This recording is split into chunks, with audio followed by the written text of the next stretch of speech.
Oh, and it's live. Well, I guess I better start talking then, in that case. Hello, everybody. How are you all doing? I didn't think I'd be speaking to you again so soon. I'm sure quite a few of you probably thought you weren't going to be speaking to me, hearing me speak to you again so soon either. Um, Obviously, uh, a week, 2 weeks ago now, I've slightly lost track of time. I sort of did a post, put it under the comment of the most recent video, and put it on the channel as well. Um, Kind of just saying that there's some stuff going on. I don't know why I'm getting into it all now because no one's here watching live. I'm gonna have to end up repeating myself in all of a few minutes, but hey ho, that's the way of it. Um, in a nutshell, a close member of my family had an accident, quite a serious accident. Um, and for a period of time after that, it was very serious. Um, and it was also very difficult as well. But things are looking improved from where they were before. We're kind of out of the danger zone with it, I suppose you can say. It's no longer like a life-threatening situation. They're conscious and they are on a what is going to be a very long road to recovery, but certainly that's what we hope it's going to be, and that's what it seems like it's going to be as well.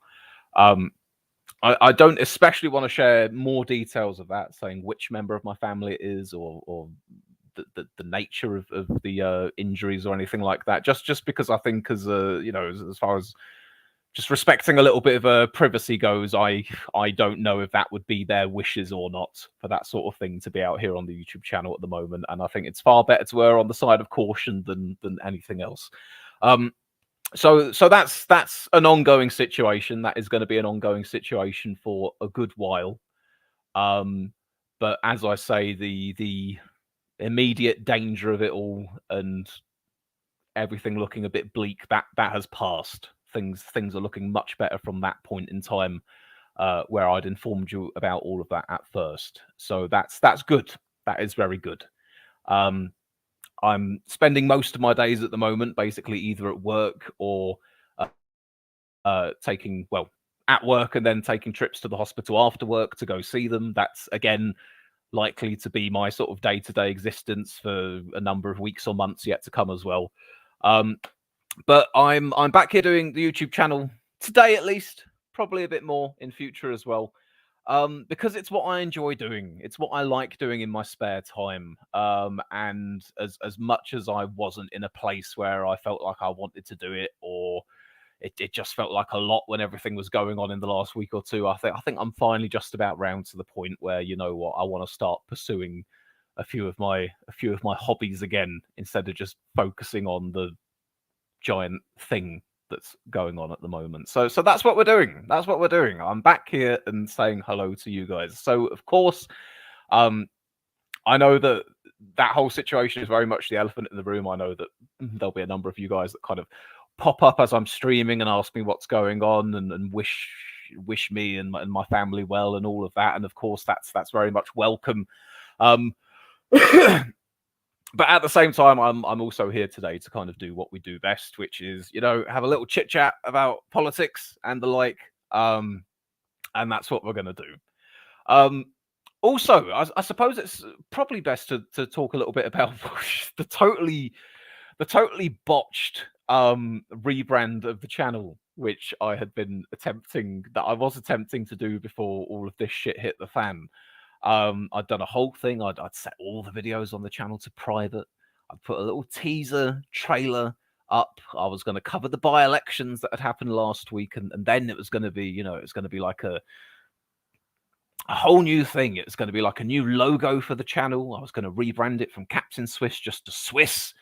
It was going to be the introduction of all kinds of new variegated content. I was going to start doing all kinds of different things along those lines. And obviously, with all best laid plans, things don't always work out that way. So we're in a sort of a bit of a purgatory with the YouTube channel at the moment, midway between the old era of Swiss and the new rebranded version. Any of you Peep Show fans out there, the episode The Nether Zone, where they're trapped in the apartment building but can neither leave or enter the flat, That's pretty much where we are with the channel right now. There will be the odd few streams here and there. Maybe some of it will be me tiptoeing into the new types of content. Obviously, some of it's going to be tracing over a lot of the old stuff as well. But we're not quite there at the new big rebrand just yet. But that's fine. That will come in its own time, I suppose. For now, at least, given that we're practically at the end of October anyway. Provisionally, let's say that the big old rebrand and the bright start of the new shiny tomorrow will probably be in the new year after the Milkies. Maybe the Milkies will arrive at the beginning of the year. You can certainly hope. At times, I've been known to deliver the Milkies to you a little bit quicker than I said I would. But that's probably a nice way to do it, to sort of, bookend the end of that first, what is it, 6 or 7 years of me doing this particular YouTube channel, to have, the Milky Awards just to finish off the year before we get into all the rest of it. So yeah, that's likely where things could end up being. Lee Ball in the chat, hello, says, glad to hear they're on the mend, mate. Oh, and I must say, bone. Thank you very much, Lee, first of all. And yes, that is one thing that I've heard in the last few days. Peter Bone of John Burko saying Peter Bone fame. He's been suspended, hasn't he? Or at least they've said they want to do like a 6-week suspension. Is it 6 weeks? I may have plucked that number out the air, but it sounds about right. But anyway, yeah, he's getting suspended for oh Christ, most of the same shit a lot of these people tend to get suspended for. I think inappropriate behavior towards people working for him, of a bullying, and apparently also at one point sexual nature as well. So that's unfortunate. But what it does mean is by-election most likely in the pipeline as well. Now I think Bone had indicated at one point that he was going to fight the seat. I don't know whether that's changed in the last few days, or whether maybe he still will do it. Maybe the madman will run again, and that'll be interesting. Whether, because he's been suspended as a Tory MP, hasn't he? So I don't think he'll be able to stay. Hypothetically, were he to stand, I don't think he'd be able to stand as a Tory MP. I think he'd have to do it as an independent. That'd be a really juicy little bit of vote splitting were that to happen. But I'm not holding my breath for that. We'll see. We'll see. I think were I in his position, I'd probably just step away at this point in time. So we can take a look at that seat in a little while and offer our predictions and all the rest of it. But I think the majority is, again, off the top of my head, I want to say like 19K, something like that. So it's well within the realms of stuff that's been overturned. Was it 19K majority, or was it a 19% swing needed? It might have been 19% swings that needed, actually. You know what? Let's have a look at that now, because I clearly don't remember too clearly one way or the other. Peter Bone, what's his constituency? Wellingborough. Okay, hang on then. Now, I've just typed in Wellingborough by-election, but that may have been unwise, because since it hasn't officially been called yet, there won't be a Wikipedia page for that by-election in question. All right, let's bring this up on the side here then. Let me screen share with you for just a moment. Okay.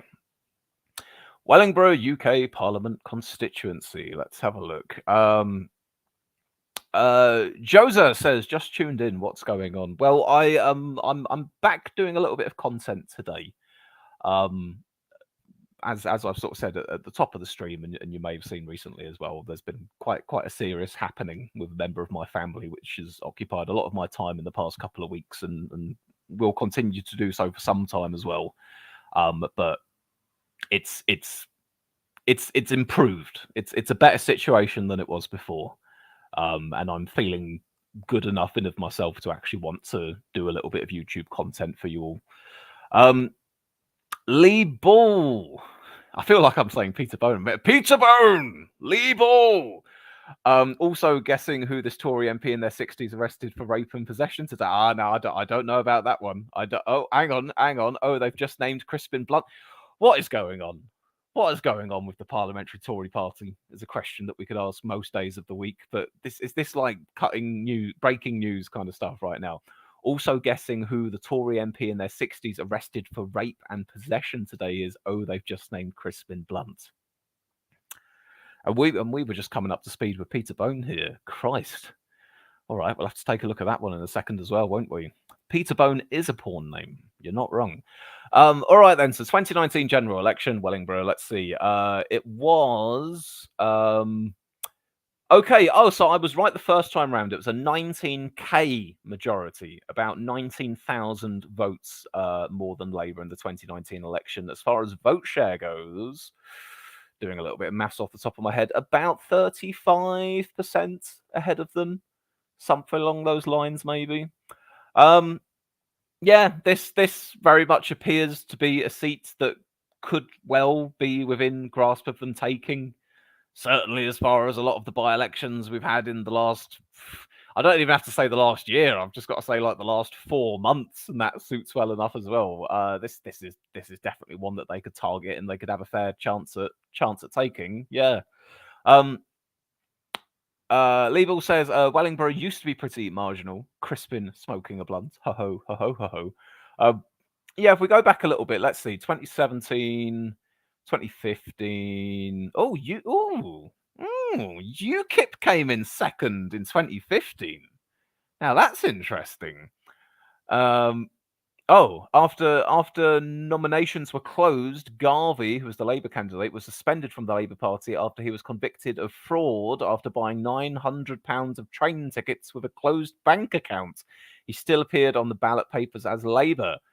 Okay, could that be a reason why their vote share was affected that much? I know obviously 2015 was a high benchmark for UKIP as well, but probably that situation with the Labour candidate may well have factored into them not doing quite as well also.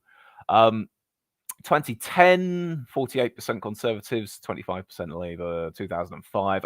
Okay, 2005. Yeah, that it was pretty close at that point in time. And then go back to 2001. It was a Labour seat, 97 Labour seat, and then going further back yet again, it was Tory. Okay, so the electoral positioning of this constituency,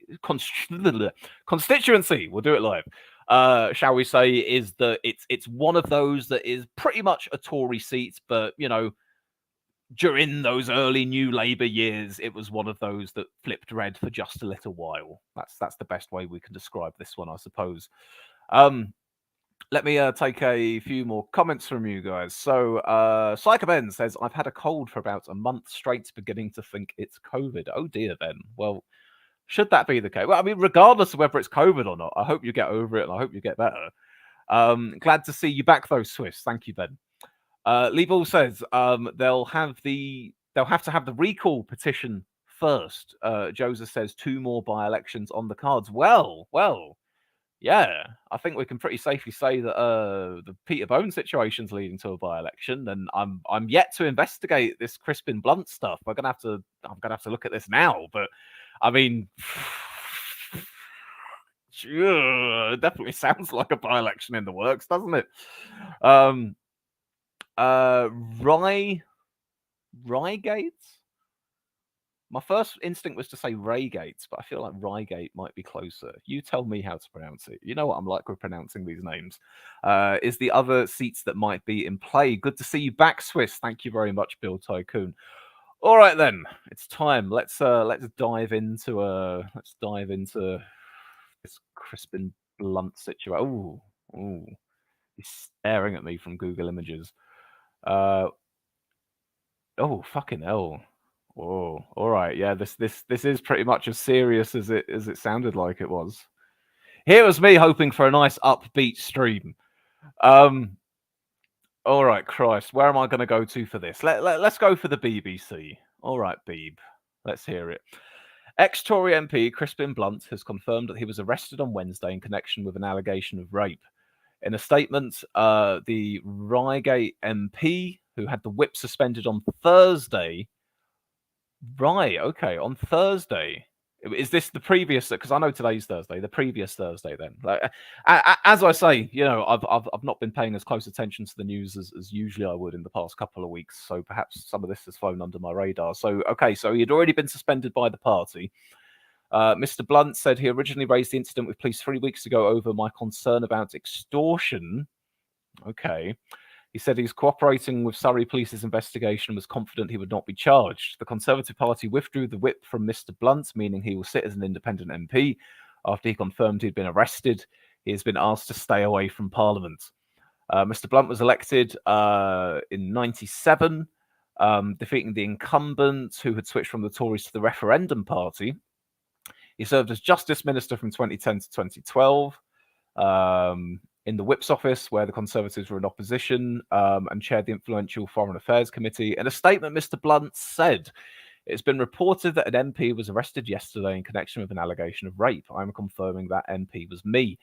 The fact of the arrest requires a formal notification of the Speaker and then my Chief Whip. I've now been interviewed twice in connection with this incident. The first time 3 weeks ago when I initially reported my concern over extortion. The second time was earlier this month under caution following arrest. The arrest was unnecessary as I remain ready to cooperate fully with the investigation. I'm confident will end without charge." Well, these arrests need to happen sometimes, Crispin Blunt, when they're a little bit suspicious of things. I do not intend to say anything further on this matter until the police have completed their inquiries. A police spokesman said, "We can confirm a man in his 60s was arrested yesterday morning on suspicion of rape and possession of controlled substances. He's been released on conditional bail pending further inquiries." The Conservative Party has declined to comment. This is the latest sexual misconduct allegation to hit the party. The MP in his 50s is currently on bail until mid-February 2024 on allegations of sexual assault, abuse of position of trust and misconduct in public office. A separate MP in his 50s was arrested. Have they got those lines in the article the wrong way around? It sounds like they've explained him before they've introduced him. But there's also an MP in their 50s who's been, possibly involved in similar kind of stuff. Well, how about that? Oh dear, Tory party. Oh dear. A few comments here then. Psycho Ben says, "Crispy blunts are probably better than soggy blunts." That might have been the controlled substance. You never know. Blue Guy says, "Crispin Blunt was caught with a blunt." Oh, well, I can see where these jokes are going, guys.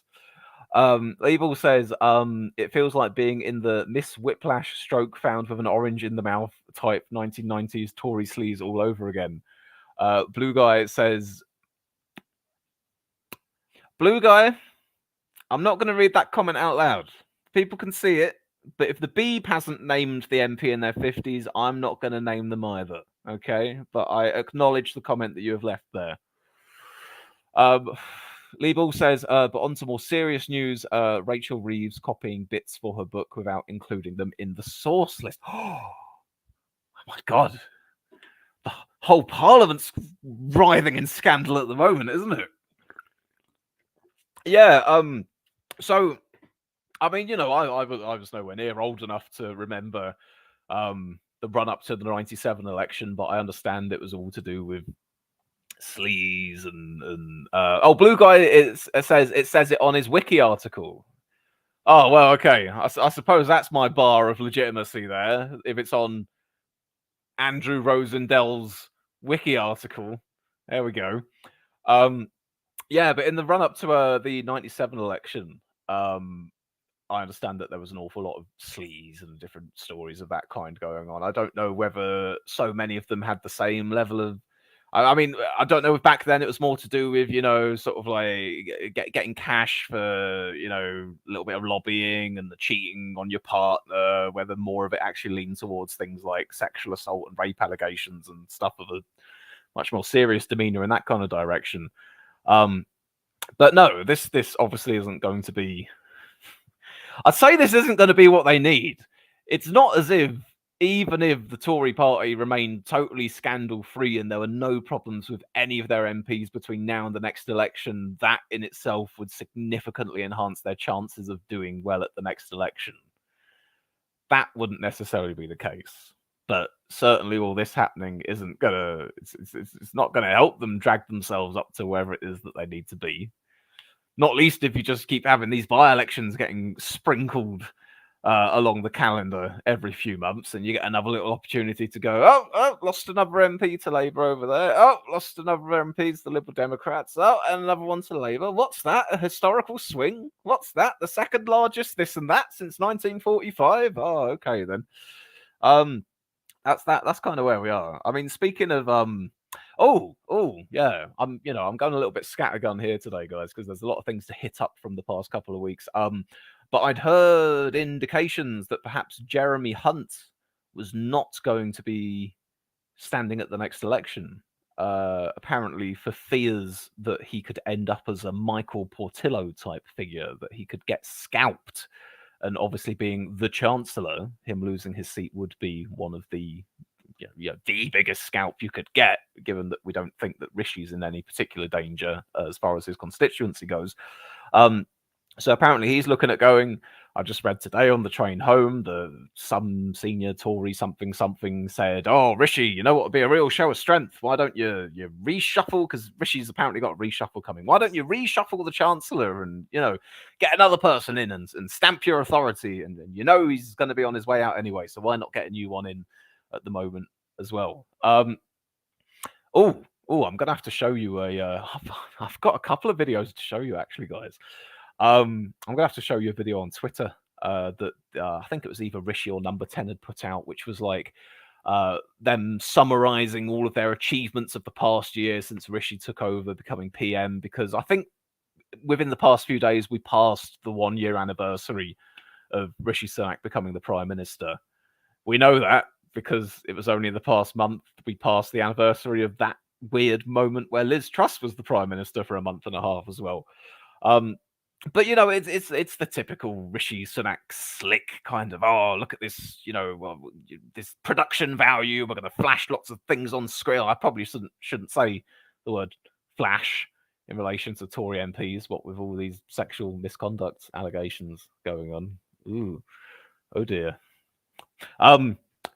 But they flash it all on screen. Lots of words popping up. All these different things that they've allegedly succeeded in doing, and some of it is stuff that they've done, from what I understand, and other things are stuff that they've said that they're going to do but haven't yet done, which shows their priorities, I suppose. But putting it out there in the context of saying these are our achievements, I'm not quite sure if it's an achievement if it's just saying that you're gonna do something. That's more of a manifesto of sorts. Let's do a few comments from you guys. Josa says, I wouldn't put it out of the realms of possibility that we get another PM before the next election. Interesting thought that. I have heard murmurings from certain discontented MPs saying, we're clearly not going to win with Rishi. Maybe we roll the dice one more time and get another person in. Now, obviously, many of us outside observers go, you know what? If Boris was a broken brand, if Liz Truss was an absolute disaster, Rishi Sunak comes in and, he's not delivered any miracles for the Tories, but he's at least stabilised them, sort of. They're doing a little bit better than the absolute doldrums of, the very bottom of where they ended up with Liz Truss. They're not doing great. They're not even doing good. They're not even doing adequately. They're doing poorly. Maybe inadequately, but at least it's not absolutely awful. But the problem is, the trajectory they're on at the moment is they're going to lose the next election, and they're probably going to lose it pretty big. So naturally, you kind of go, oh no, this is what's going to happen, and just we keep trying all these different things, and just not enough of these voters want to come back and vote Tory. What can we do? Why don't we change the captain on the Titanic again?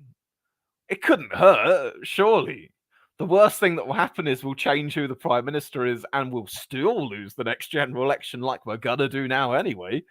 But the thing is, I think at the moment it is still only a very limited number of people in the Parliamentary Tory Party who are minded to that. I think maybe I'd heard a number floated somewhere that maybe 20 odd MPs in that kind of a ballpark were thinking about doing letters to the 1922. I don't really think there's appetite amongst the bulk of the Tory MPs at the moment to try and oust Rishi. Some of them, obviously would like to. Oh, Nadine Dorries isn't an MP anymore, is she? Yeah, but still, some of them would like to. But I don't think there's enough of them. I think plenty of them have just kind of thought, yeah, it's a really bad look for us that we're getting through prime ministers like Italy, you know. Blue Guy says they redrew Hunt's constituency, so it's much safer now. Lee Ball says Hunt's worried about what they call a decapitation strategy. Unfortunate wording these days. Joseph says Rishi's year in office feels more like 2 or 3. Yeah, it feels like we've settled into the new norm, and it feels like it's been a while now. I honestly think that Theresa May had more soul than Sunak, and that just sounds wrong. I won't disagree with you there. No, I think it's funny, isn't it? We have spoken about this over the past few months, how current events make you recontextualize old events and old prime ministers. And at this point in time, I think Theresa May sits above Boris, Truss, and Sunak, probably. Even though at the time, and arguably I was a little bit more biasly critical in my approach to looking at these political figures back in the day when May was actually there. But nonetheless, at the time I was like, Theresa May's the worst prime minister we've ever had. It's the worst prime minister I've ever seen. If only I knew what the next few years had to come. But at the very least, yeah, she there are a number of flaws with Theresa May, but she didn't quite give me the vibe that she herself was an awful human being. And I'm not saying that of all of the people who've come after her, but you could certainly say it for probably one or two, at the very least. Bill Tycoon says, to be fair, lasting a year as Tory MP is an achievement. Blue Guy says, Michael Fabricant for PM. Psycho says, I don't know why Rishi went for PM now instead of just waiting and being leader after the next election. Two things, perhaps. Maybe, for one thing, Rishi might have thought that if I don't jump at this opportunity now, I might not get that opportunity further down the line. That's possibly it. Secondly, maybe Rishi believed himself enough to think that he could actually turn things around. The man seems to have a bit of self-belief in him. Certainly the way he was strutting around the stage at the Tory party conference telling us that he is the change candidate and the last 30 years of orthodoxy that hasn't worked out are done now. It's an end. It's the new chapter with brand new Rishi Sunak 2.0 with all of his ideas for a long-term future with a brighter tomorrow or whatever it was. Honestly, Theresa May got more based out of office rather than in it. Yes. The Miliband effect. I'm sure it applies to a number of politicians long before the ones from our time. But yeah, it's interesting, isn't it? That you see Theresa May since she was prime minister, you see Ed Miliband since he was leader of the opposition, and they bloom. They do. They just kind of they really embrace themselves a lot better. They feel unshackled by all the constraints and commitments of the positions that they were formerly in, and you get to get a little flavor of the real them just a little bit more, and you go, why didn't I get this version of you before? I like this version of you an awful lot better than the version of you we had before. Not Liz Truss, though. No.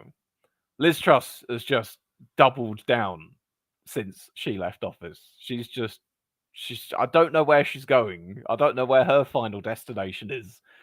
But wherever it is, she's put her foot down on the accelerator and she's trying to get there as quickly as she can. Boris has been quite quiet, actually. Probably for the best. I'm not complaining about that. Blue Guy, is it better to be a terrible PM or to never become a PM at all? Oh, that's a very philosophical feeling question there.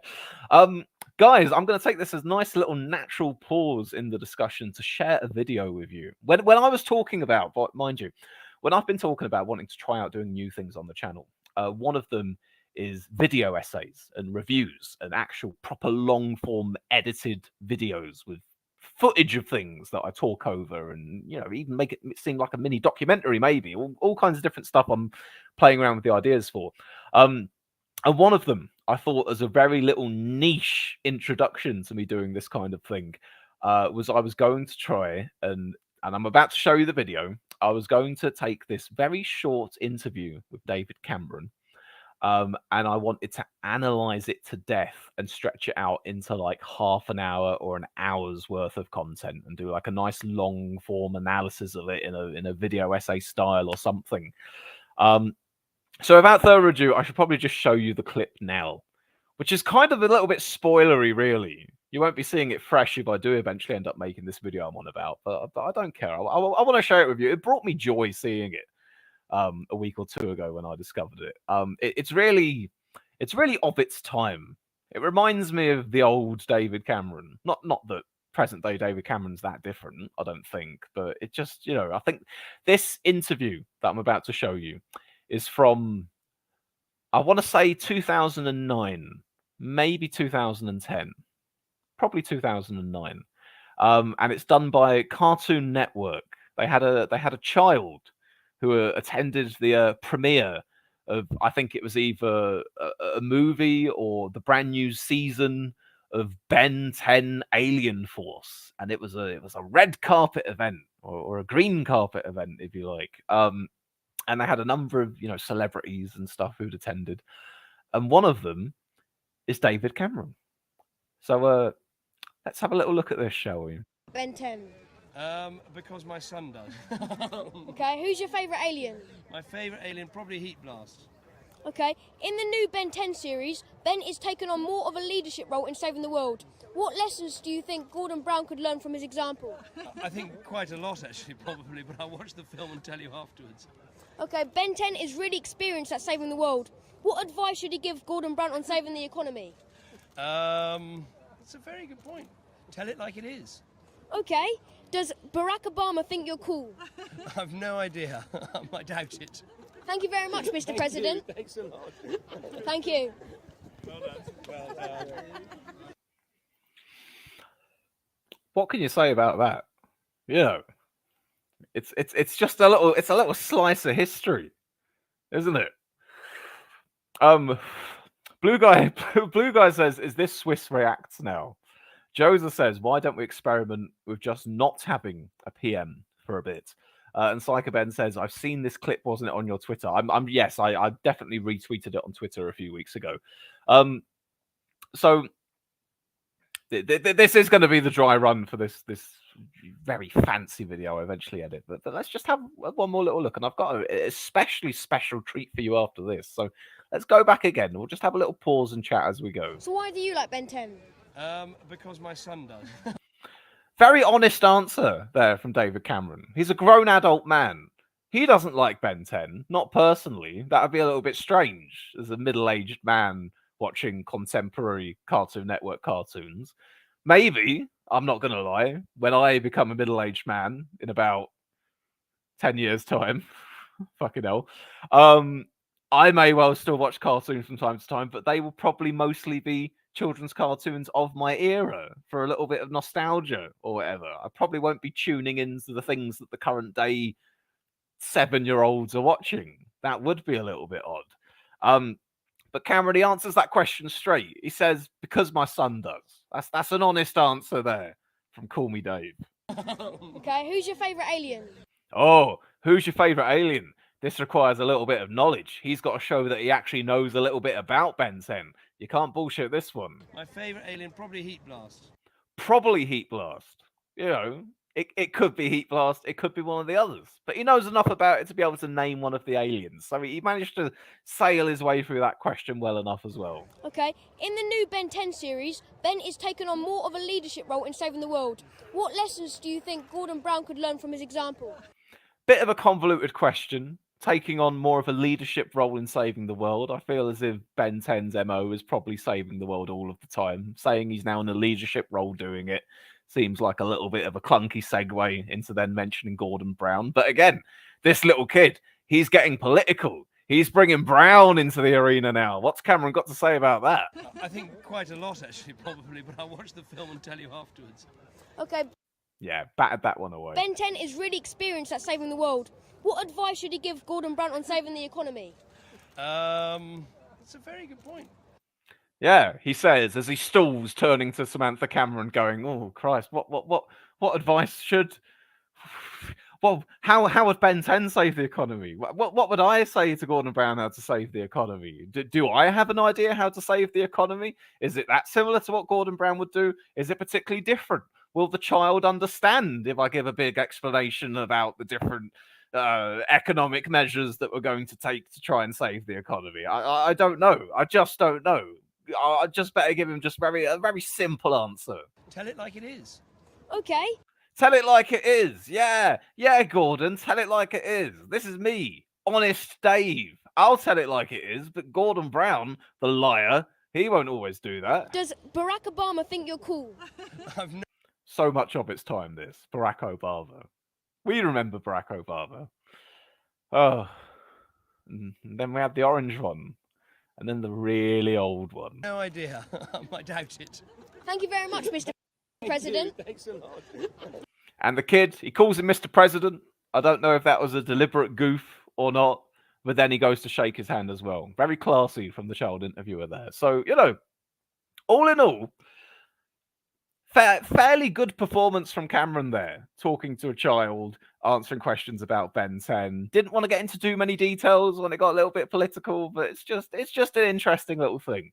Now, that level of analysis that I've just offered you there, imagine that, but stretched out with far more forensic detail over the course of 20 or 30 minutes. That's my little pet projects that I want to work on at some point. But anyway, that's not all.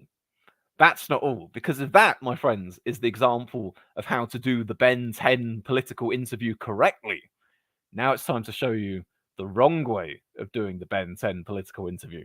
Before we do, let's just take a few comments real quick. This clip is such a throwback. My first political memory was watching Heads on CBBC. Again, of its time, because the S in Heads was spelt with a Z. How better to get down with the kids than replace the letter S with a Z? We're all familiar with that. I remember in school they had posters about how important it was for kids to get skills to get on in life. Heads on CBBC, wherein they had a regular segment with a Gordon Brown satire. I was aware of Heads at the time. I must have seen an episode or two of it, but I don't remember it too well, to be honest with you. Psycho Ben, speaking about watching children's cartoons, says, "Wouldn't worry too much, Swiss. I know a couple of pickup artists who watch anime." Where do I start with that, Ben? You and your pickup artists who watch anime. Bill Tycoon, frame by frame analysis by. So you can tell I've been thinking about this. You can tell that I've been thinking about David Cameron being interviewed about Ben 10 an awful lot lately. Blue Guy says Z Swiss. Z is pronounced Z. Maybe according to some people in this country it is, but I take my lead from one of my favorite childhood cartoon stroke animes, Dragon Ball Z, which was, I never heard anyone call it Dragon Ball Z. Maybe, yes, it's an Americanism, but it's always going to be Z for me. Z for Dragon Ball Z, Z for zebra. You wouldn't have a zebra. That's a bit weird. So anyway, that was David Cameron being interviewed by that boy about Ben 10. Oh, spoilers. Okay, well, you've seen who it is. So now it's time to watch how to not do this interview. If David Cameron was our example of how to absolutely ace the Ben 10 interview from this child, this is how not to do it. This is Cherie Blair, wife and former Prime Minister Tony Blair. And again, obviously, this is the era where Blair was out of office maybe a couple of years previously. Gordon Brown is now the Prime Minister. The kid's going to ask her largely the same questions. So how does she handle this interview? Who's your favourite alien? I don't really like the aliens at all. Aren't they the bad guys? Wrong, Cherie Blair. Absolutely wrong. Number one, she said that she doesn't really like the aliens. Ben 10 is all about the aliens. Ben 10 has the power of the aliens. Are some of the aliens bad guys? Yeah, sure. But the whole premise of this hero cartoon about this boy who saves the world is that the boy can turn into aliens that save the world. So I'm afraid you get a big on that one, Cherie Blair. Fail. On to the next question. By the way, in the first interview, the kid does often reply okay in response to a lot of the things Cameron says. He does it here as well, but his okays with Cherie Blair sound a lot more dismissive. They sound a lot more like he's embarrassed for her. So, here we are. The aliens at all, aren't they the bad guys? Gordon Brown is a big Ben 10 fan, and he didn't turn up today, but David Cameron made it. Are you worried about losing even more ground to the Tories and traditional Labour strongholds? Hey, now look at this. Now there's a tricky question, eh? David Cameron, he's here talking about Ben 10. He aced the Ben 10 interview. Gordon Brown couldn't be bothered to show up. Gordon Brown doesn't care about saving the world with alien powers. He's too busy trying to save the world with the banks. How out of touch is that? Yeah, so, and then sprinkles in a little bit about, are you worried about Labour losing support to the Tories? Which, obviously, this was pre-2010 election, so we know how that turned out in the end. Cherie, how do you deal with this one? That's a very political question. How old are you? 13. Wrong, Cherie. You're speaking down to this boy. You're going, oh, isn't that? Oh, wow! Aren't you a smart young man? How old are you? Asking me political questions like that. Oh, yeah. The boy's 13. The boy's old enough to know when he's being spoken down to, Cherie. 13. Well, I'm very glad that David Cameron came, and I think as Prime Minister, Gordon Brown is probably working very hard on behalf of the country and may not have the leisure that I now have, where my husband's no longer Prime Minister, to be able to come and see this fantastic cartoon, but we're certainly looking forward to it, and of course everybody can see it tomorrow, can't they? Okay, Cherie. I will say, a good thing about that response is mentioning the fact that Gordon Brown is the Prime Minister of the country and he's too busy to come and see the Ben 10 premiere. That's a fair enough answer. What wasn't great, for two things, your answer went on too long. And for the second thing, you're staring at this poor boy. I want you to watch this little bit again and just look at her eyes. Look at the intensity at which she stares at this boy as she answers the question. Where my husband's no longer Prime Minister, to be able to come and see this fantastic cartoon, but we're certainly looking forward to it, and of course everybody can see it tomorrow, can't they? Yes. Of course, everyone can see it tomorrow, can't they? So Ben 10 is really experienced at saving the world. What advice should he give Gordon Brown on saving the economy? Well, I'm afraid I haven't got the superpowers of Ben, so I'm not sure that I can give any advice, but I'm sure in Gordon Brown the economy's in very safe hands. Oh, I'm having too much fun with this.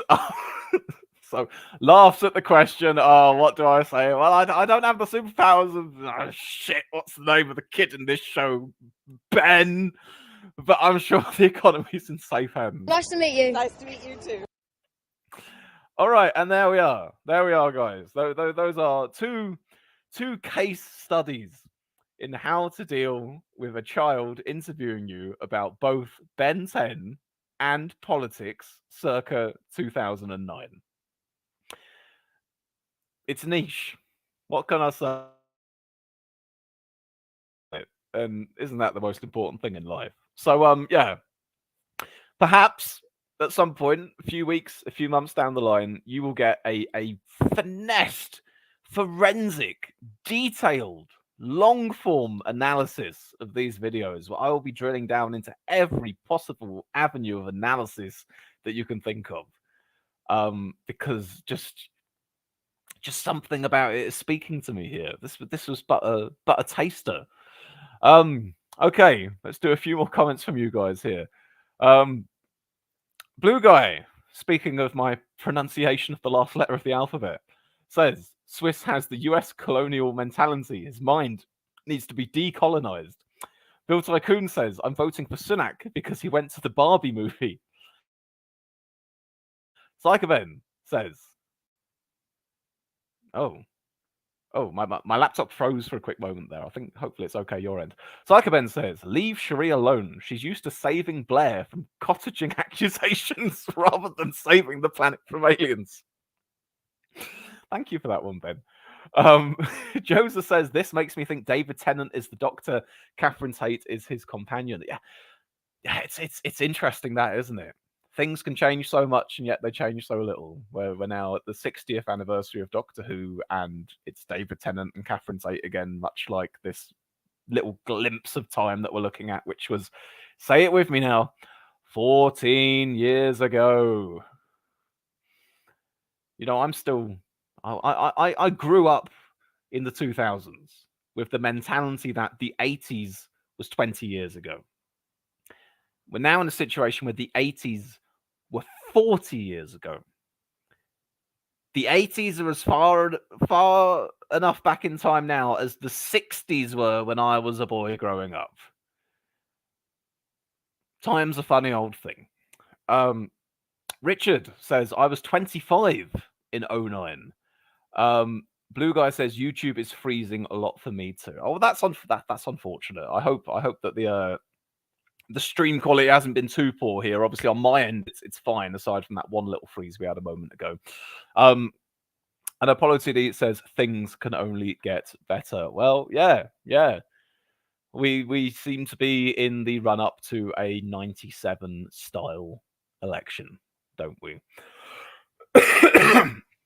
It's throwbacks and callbacks all the way from here on out.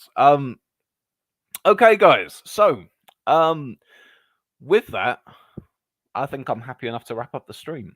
It's been nice to come back here again and speak to you guys for a little bit, and to just dip my toe back into YouTube again for a little while. You know, despite everything that's going on at the moment.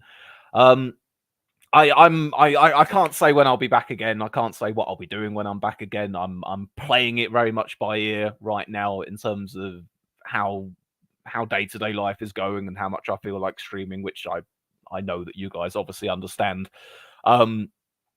Probably what I would like to do, if we do get more by-elections in the pipeline, I would like to have a look at those by-elections, obviously, but again, it will depend on circumstances. But at the very least, I think probably towards the end of November, we'll start ramping up towards our end-of-year Milky Awards. I'll put out the little forms for you guys to answer the different questions and prompts and all the rest of that stuff. So we'll definitely still be having the Milkies towards the end of this year or the beginning of next year or whenever the hell I get around to doing it. You know what it's like. You've been here for long enough. There's no point in me promising you shit. I'll tell you one thing, and then it'll be 3 fucking months before you finally get them. But yeah, it could well be. I might decide the next time I do something, maybe it is the Ben 10 video. Maybe it's something completely politically unrelated. I'm just gonna treat YouTube at the moment as doing stuff that I find fun when I feel like doing it, and that's obviously the best attitude to have. So we're not quite there with the full-on rebrand yet. We're in this purgatory mode at the moment, but hey, it's been nice to see you today. It's been nice to see you all today, nonetheless. All right then, so that's it for the time being. I will see you guys when I see you. Have a nice day. Have a nice week. I'll catch you all later on. Ta-ta.